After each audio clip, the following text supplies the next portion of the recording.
И это вам, русские, за то, что вы предали сами себя. Вашу жертву не оценили, ее растоптали и никогда не оценят.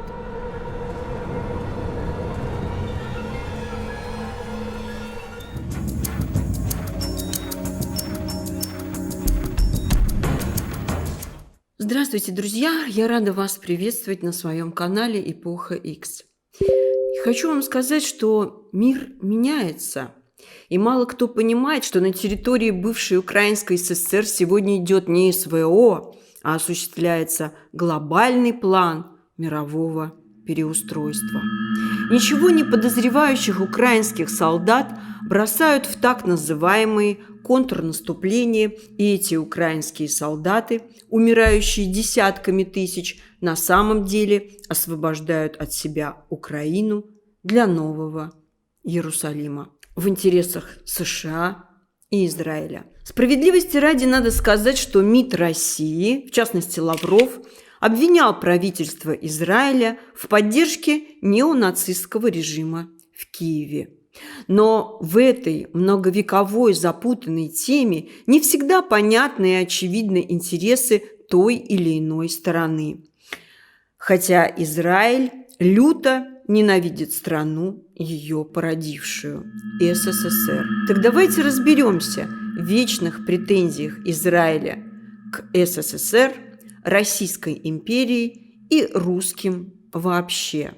Начнем с одного из последних дипломатических скандалов, который разгорелся в мае 2022 года. Вечером 1 мая 2022 года вышло интервью министра иностранных дел Российской Федерации Сергея Лаврова телекомпании «Медиасет», в котором тот в ходе своего ответа на один из вопросов заявил следующее. «Могу ошибиться, но у Адольфа Гитлера тоже была еврейская кровь. Это абсолютно ничего не значит. Мудрый еврейский народ говорит, что самые яркие антисемиты, как правило, евреи.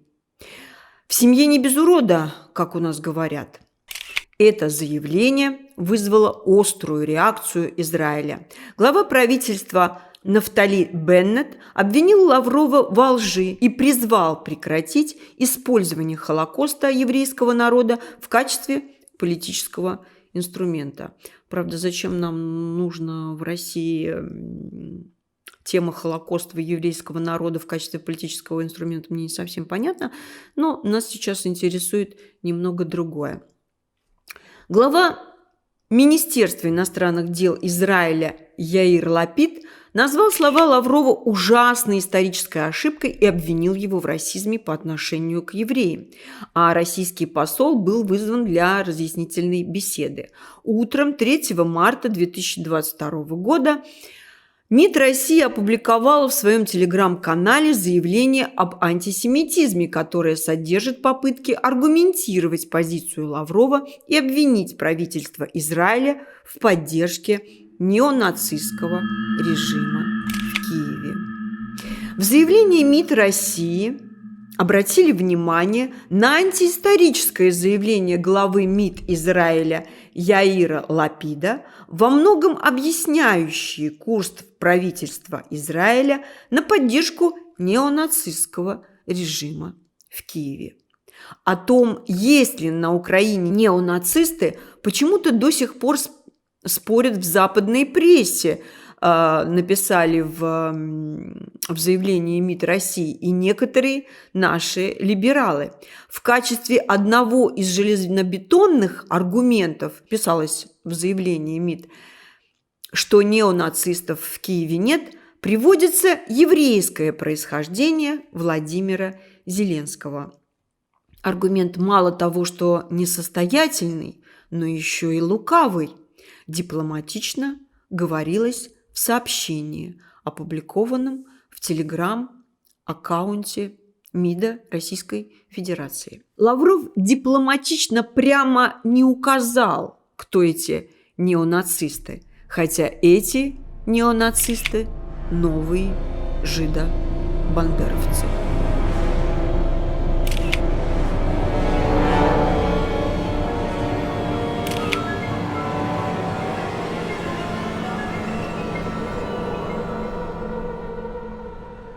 мая канцелярия премьер-министра Израиля сообщила, что Владимир Путин извинился за слова Сергея Лаврова в ходе телефонного переговора с Нафтали Беннетом и прояснил позицию по поводу еврейского народа и памяти Холокоста. Извинение было принято. Кремль также сообщил о телефонном разговоре, но не упомянул ничего об извинениях, которые принес Путин. В июле 2022 года появились сообщения, что Минюст России просит ликвидировать в стране еврейское агентство «Сахнут», оказывающее помощь при репатриации в Израиль. В ответ на что Израиль направил в Москву правительственную делегацию, чтобы обеспечить продолжение деятельности еврейского агентства. Комментируя данную ситуацию, премьер-министр Израиля Яир Лапид заявил, что закрытие агентства «Сахнут» в России будет иметь серьезные последствия. 18 ноября 2022 года в интернет-издании «Голос Америки» появилась публикация под названием «Гаарец. Израиль согласился тайно участвовать в поставках оружия на Украину», где говорится о том, что Израиль на миллионы долларов профинансировал вооружение для Украины. Израильские власти просили не раскрывать сделку, чтобы не рассердить Путина. Об этом сообщает израильская газета «Гаарец» со ссылкой на высокопоставленных еврейских чиновников, говоривших на условиях анонимности. По сведениям журналистов, к сделке израильское правительство склонили США. Американцы хотели, чтобы Израиль поставил Украине зенитные батареи. Но зенитные батареи Израиль не поставил, но в рамках договоренности Израиль перевел несколько миллионов долларов государству-члену НАТО, которое поставляло оружие Украине. Это независимое государство закупило материалы и отправила их на Украину. Высказываясь по поводу нападения Хамас на Израиль в 2023 году, президент России Владимир Путин заявил, что Израиль имеет право защищать себя, но также раскритиковал ответную военную операцию и заявил, что Израиль не должен осаждать сектор Газа, так как нацистская Германия осаждала Ленинград. Подобное сравнение вызвало возмущение в Израиле, и Путин предложил, что Россия могла бы выступить посредником в этом конфликте. Но отношения между Израилем и Россией ухудшились. Израиль перестал заранее уведомлять Россию о своих авиаударах в Сирии. Я не просто вам это все рассказываю для того, чтобы мы понимали сегодняшнюю ситуацию, очень разрозненную, непонятную для нас иногда. Но когда ты собираешь это все в какой-то единый контекст, то уже становится картина более ясная для нас. Так вот, из-за войны между Израилем и Хамас в северо-кавказском регионе России резко возросли антисемитские демонстрации и нападения на еврейские учреждения. Мы это наблюдали в конце октября 2023 года в Дагестане, Карачаево-Черкесии, в Кабардино-Балкарии прошли антисемитские, так сказать, волнения, антисемитские беспорядки в октябре 2023 года стали первыми в истории региона массовым случаем этнического конфликта на почве антисемитизма. Агрессию в регионе спровоцировала информация в телеграм-каналах, я вам напоминаю, о приезде беженцев из Израиля. 28 октября прошлого года, 23-го, около 80 человек собралось в Черкесске на несанкционированном митинг в поддержку Палестины. 29 октября около 1200 человек устроили погром в аэропорту Уйташ в Махачкале с целью остановить прибытие самолета из Тель-Авива. В результате волнений около 20 человек было ранены.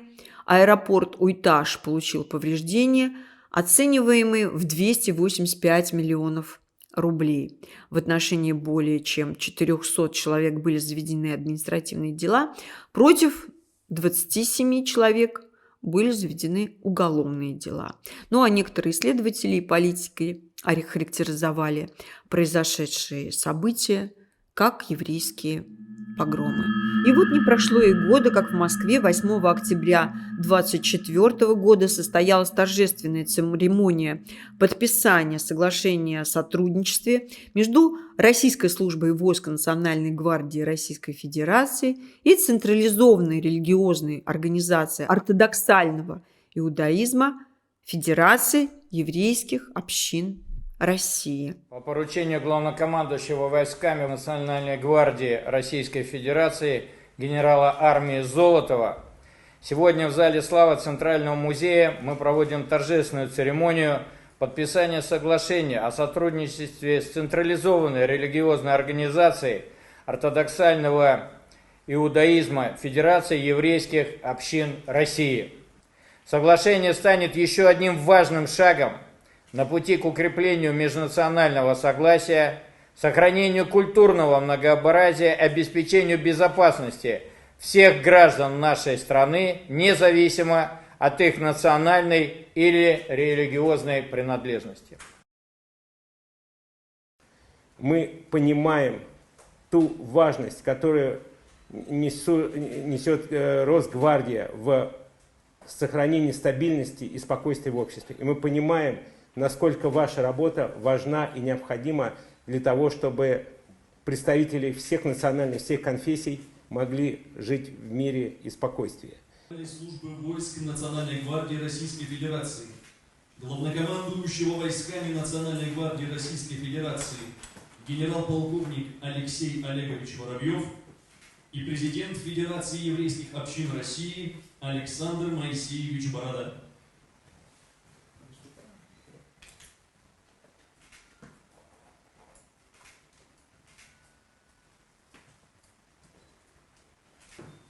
Соглашение подписано.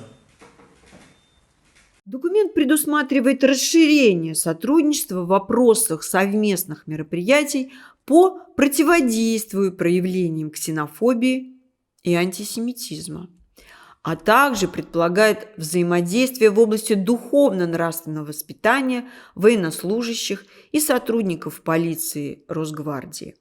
То есть сотрудников Росгвардии будут воспитывать в духе толерантности и, видимо, в преддверии новых самолетов с переселенцами из Израиля. Однако напряженными отношения между иудеями и мусульманами России остаются не просто из-за бомбардировок Палестины. Ведь геноцид Палестины и бомбардировки этой страны имеют главную цель – иудаизации мечети Алякса и построение на этом месте Третьего Иерусалимского храма. The mission is to reconquer the Temple Mount. حقنا في العبادة في المسجد الأقصى للأسف بيتم الاعتداء عليه.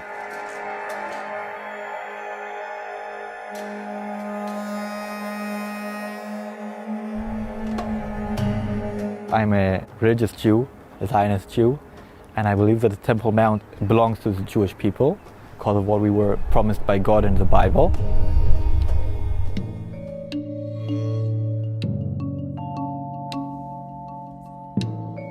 You change your clothes, change your hat. Sometimes you need to paint a bit of your hair or have a little haircut.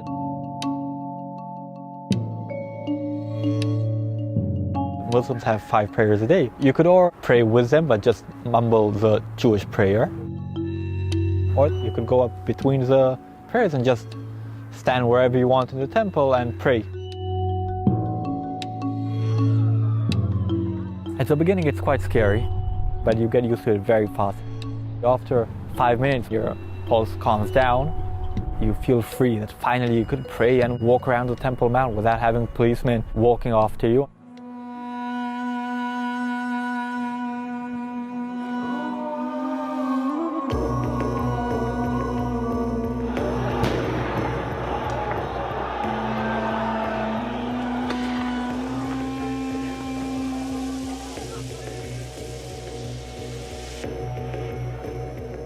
Приближаются те дни, когда израильтянам, исповедующим иудаизм, не придется переодеваться в мусульман, как 2 года назад.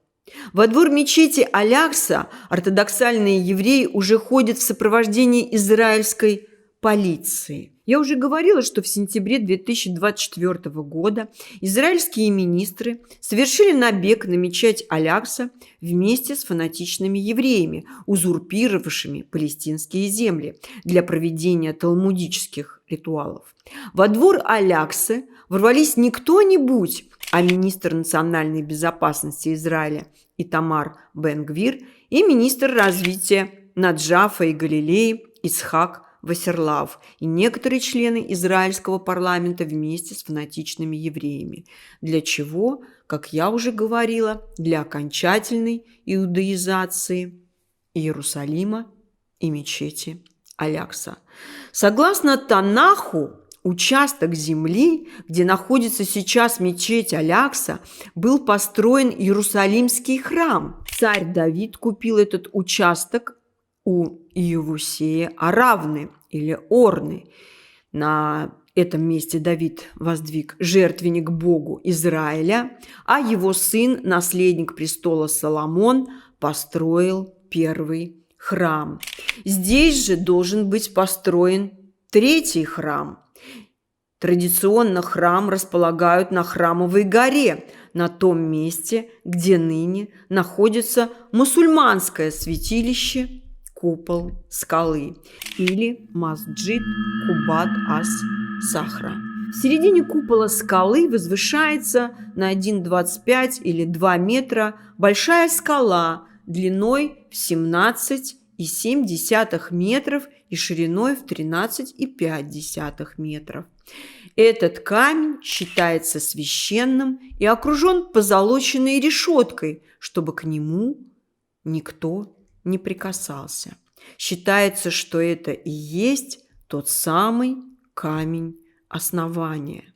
На этом камне во дворе храма находился жертвенник всесожжения. О тайне храма Соломона и какие демонические силы строили этот храм описано в византийских и славянских хрониках. Об этом смотрите в ноябре на платформе Boosty мое новое расследование «Тайна храма Соломона».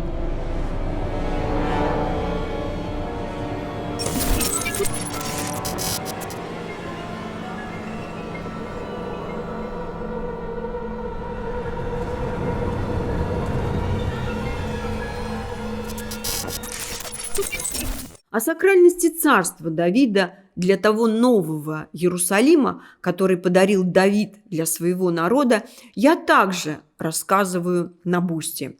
Но история повторяется по спирали. Царь Давид должен проснуться и должен быть построен новый небесный Иерусалим. Эксперты считают, что на протяжении 100 лет своего существования Израиль успел отметить себя нескончаемой историей войн, конфликтов и попранием норм международного права. Владимир, я с вами согласен, что, в принципе, все, что происходит последний год, особенно последние несколько недель вокруг Израиля, невозможно рассматривать без исторического контекста в рамках как создания такого образования, как теперь говорят, Израиль, и понимать, что, в принципе, терроризм в том виде, в котором он существует, он и был создан Израилем. По сути дела. Еще раз подчеркиваю, в том виде. Я сейчас попробую это доказать. Надо понять, какой вид. Где терроризм для Израиля является инструментом решения своих политических задач. Они тут же отошлют к истории русской революции. Безусловно, да. Где как раз а я как раз попытаюсь. Дело в том, что существование вообще Израиля на протяжении 100 лет – это, по сути, история войн, конфликтов, гибели десятки, а то и сотен тысяч человек. Это попрание любого международного права. И, по сути дела, само создание этого государства было инициировано верхушкой или лидером сионизма, Один в из начале которых- 20-го, Конечно, один из который был которых как Иосиф раз... Виссарионович Сталин. Если Да. уж говорить о создании государства. То есть вот уж кто точно тогда будет главным сионистом. Без Сталина государство Израиль бы не существовало. Сталин, к сожалению, допустил определенный просчет, кстати говоря. Созданы в Конечно, основном да. советскими Сталин, кстати, в Красной 1947 Армией. году допустил просчет, потому что он считал, что Израиль как раз будет определенным гвоздем в одном месте у западного мира. Но он просчитался, потому что Израиль очень быстро, что, естественно, договорились с американцами. Израиль не просто договорился с американцами, он предал и продал страну, его породившую, СССР. Сегодня в учебниках Израиля, Российская империя и Советский Союз представлены как антисемитские государства. В израильских учебниках акцентируется внимание на негативном опыте жизни еврейской общины в Российской империи. Более того, Российская империя и СССР представляются как антисемитские государства, а Россия изображается как противник национального движения евреев. Советский Союз представлен как гегемон, и игнорируются многие положительные моменты в отношениях, включая роль СССР в создании государства Израиль после Второй мировой войны.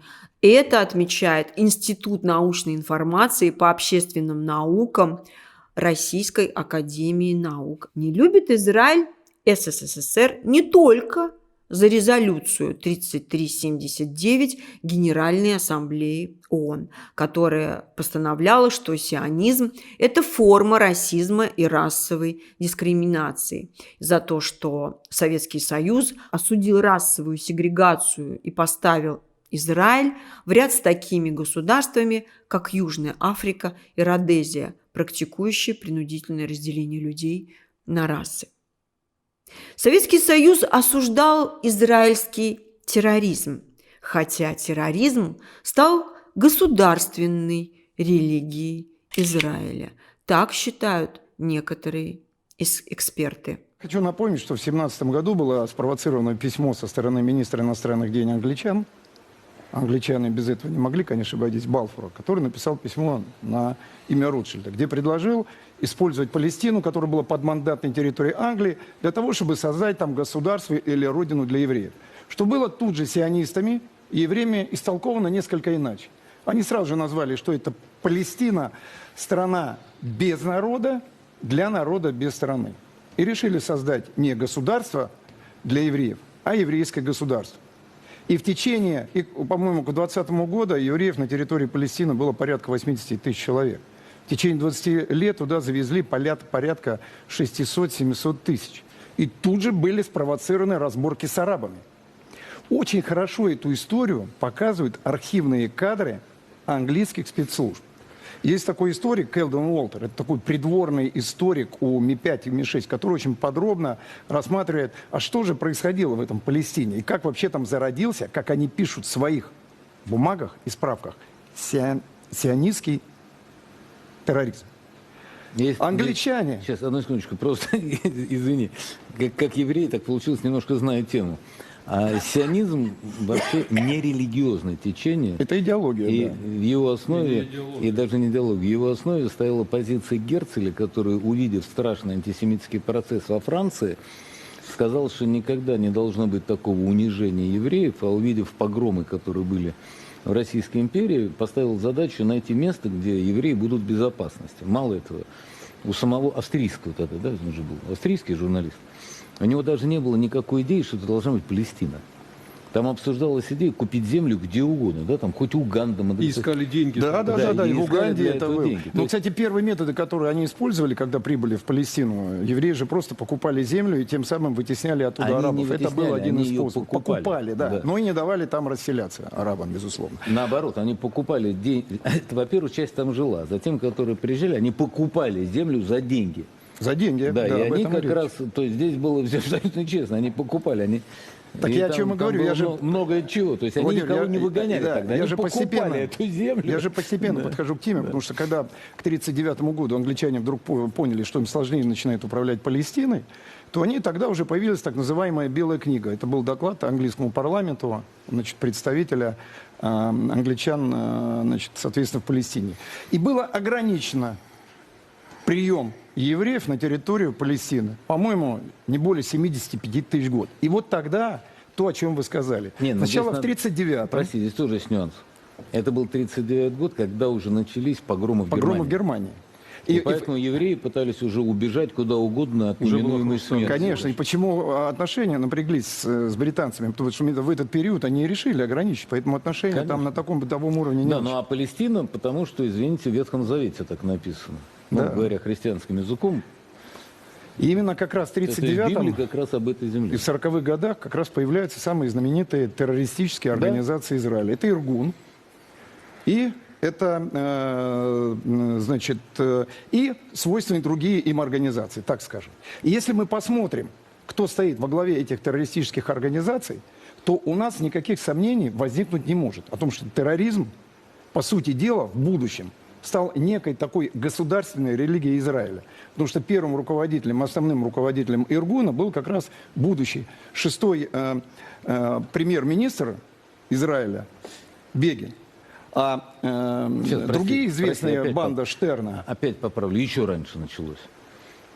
Дело в том, что в одной из лучших книг на эту тему, которая называется «Восстань и убей первым», это история тайных операций, это написал израильский журналист, как раз описывается, что террористические методы были в этой среде, начиная чуть ли не с первых приехавших, это еще мы говорим о 10-х годах, которые, приезжая из России, привозили с собой как раз методы, которые использовались в Российской империи для борьбы революционной. Поэтому внутри уже тогда существовал ряд сообществ, которые были убеждены, что можно действовать исключительно террористическими методами для достижения своей цели. Да, но только... И те организации, о которых вы говорите, это уже развитие того, что было. Безусловно, они не с пустого места создались, они были в определенном развитии. Но если мы посмотрим, вот две крупные организации, организации Иргун и Штерн, в одной руководитель, будущий шестой премьер-министр, значит, Израиля Бегин, а в другой, в бандах Штерна, так называемый другой известный, значит... Ронин Бергман — это автор книги «Восстание и убей первым». Да, премьер-министр, по-моему, Шарим, или как так он называется. И более того, они тогда в открытую заявляли, что используют террористические методы именно для достижения своих политических целей. И в итоге, вот вы упомянули знаменитый террористический акт гостиница «Царь Давид». Воевали еще и друг с другом. Воевали друг с другом. Они воевали с арабами и воевали с англичанами. И, по сути дела, в 1947 году, когда англичане отказались от своего мандата, получилось, что Израиль — это было создано первое государство в мире, которое, по сути дела, вынудило отказаться англичан от своего мандата методом терроризма. Да. И английские архивные документы английских спецслужб в полной мере это показывают. Если мы посмотрим даже на нынешнего премьер-министра, крайне правого Нетаньяху, у него в 2006 году ему было предъявлено со стороны британского посольства в связи с тем, что в 2006 году он присутствовал на поминальных молитвах, посвященных взрыву в 1946 году вот известной гостиницы «Царь Давид», которую вы упомянули. То есть они праздновали победу и называли себя борцами за свободу. Но я хочу обратить внимание, что как такового партизанского движения в Израиле не существовало. Там были исключительно террористические методы. Если упомянуть, я упомянул одну банду Иргуна, вторая банда Штерн, так англичане их называли, то в последующем, если я не ошибаюсь, по-моему, в 80-х годах один из городов был назван в честь него Штерн. Хотя он такой известный террорист, который был застрелен в 1942 году англичанами. И выпустили почтовую марку. Поэтому тогда, когда во главе государства вдруг становятся лидеры террористических движений, то возникает, конечно, вопрос. И вся дальнейшая история, это все арабо-израильские войны. Опять согласен, но это вопрос перспективы. А товарищ Сталин, по-твоему, кем был? Не, Владимир, вы меня не путаете, вы немножко в другую тему меня уводите. Насчет товарища Сталина. Я не увожу. Это как раз... Смотрите, товарищ Сталин был... Конечно, товарищ Сталин был как раз классический... Так я же не возражаю, что он был в то время, может быть, классическим бандитом, скорее, и террористом. Но дело в том, что власть большевикам в 17 году не путем и не классическим методом... экспроприатором. Да. Ну, по крайней мере, власть в России большевикам пришла не методом террора. А там была куча других событий. Мы, конечно, на эту тему много каким можем методом? говорить. Конечно, методом. Мы же сейчас говорим об Израиле, о том, что, методом террора. в принципе, по сути дела, вот израильское государство создало Называлось красный террор. основу И- терроризма. да, и это красный террор, утвердилась это уже был методом. после 17 года. Это немножко другое.